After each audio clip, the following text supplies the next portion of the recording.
जब एक देश अपने ही बोए बीजों का फल काटता है तो यह दृश्य पूरी दुनिया के लिए सबक बन जाता है।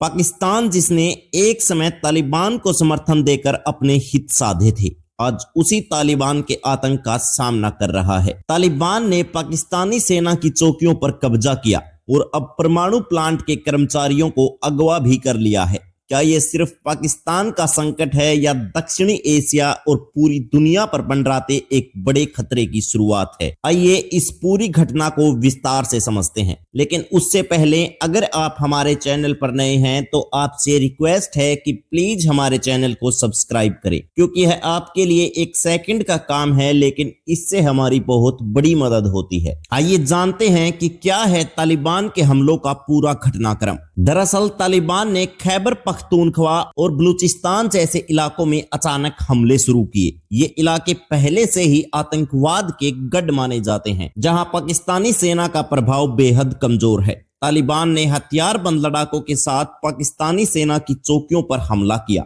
और वहां के हथियार और गोला बारूद लूट लिए। लेकिन इसी के बीच महत्वपूर्ण सवाल यह है कि क्या तालिबान का अगला निशाना पाकिस्तान के बाकी सैन्य ठिकाने हैं? क्या पाकिस्तान की सेना अब इस स्थिति को संभालने में सक्षम नहीं है? परमाणु प्लांट जैसे संवेदनशील स्थान पर तालिबान का हमला न केवल पाकिस्तान बल्कि पूरी दुनिया के लिए खतरा है। तालिबान चाहता है कि दुनिया उसे केवल एक क्षेत्रीय आतंकवादी संगठन नहीं बल्कि एक वैश्विक शक्ति के रूप में देखे। तालिबान के ये हमले पाकिस्तान की कमजोर होती स्थिति को और उजागर करते हैं। लेकिन यह सवाल इस समय सबसे बड़ा है कि अगर परमाणु हथियार तक तालिबान की पहुंच हो जाती है तो इसका परिणाम विनाशकारी हो सकता है। 1980 के दशक में सोवियत संघ के खिलाफ जिहाद के दौरान पाकिस्तान ने तालिबान को बढ़ावा दिया, लेकिन अब वही तालिबान पाकिस्तान के लिए सबसे बड़ा सिरदर्द बन गया है। यह घटना एक सबक है कि आतंकवाद को पनाह देना किसी भी देश के लिए खतरनाक हो सकता है। तालिबान के हमलों के बीच पाकिस्तान पहले से ही आर्थिक और राजनीतिक संकट का सामना कर रहा है। पाकिस्तान में महंगाई रिकॉर्ड स्तर पर है, विदेशी निवेश बहुत ज्यादा कम हो रहा है। IMF जैसे संस्थानों से लिए गए कर्ज के बोझ के तले पाकिस्तान जैसा देश दबा हुआ है।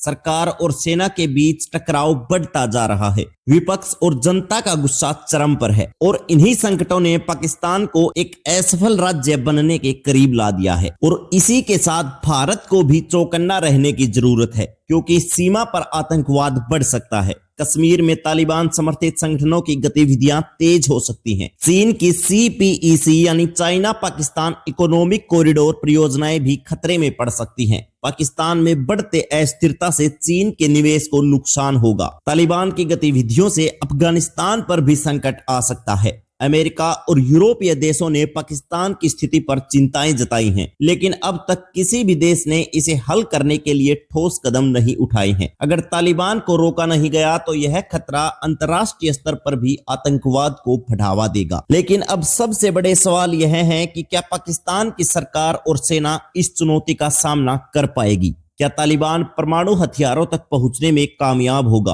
और अंतर्राष्ट्रीय समुदाय को इस संकट में क्या भूमिका निभानी चाहिए? यह स्थिति सिर्फ पाकिस्तान तक सीमित नहीं है। अगर तालिबान का प्रभाव बढ़ता है तो यह पूरी दुनिया के लिए खतरा बन सकता है। पाकिस्तान को जल्द ही कठोर कदम उठाने होंगे, वरना इसके परिणाम पूरी मानवता को भुगतने पड़ सकते हैं। तो दोस्तों, क्या है आपकी राय? हमें नीचे कमेंट बॉक्स में जरूर दें। अगर आपको यह वीडियो अच्छा लगा तो इसको अपने दोस्तों के साथ शेयर करना न भूलें। जय हिंद, जय भारत, धन्यवाद।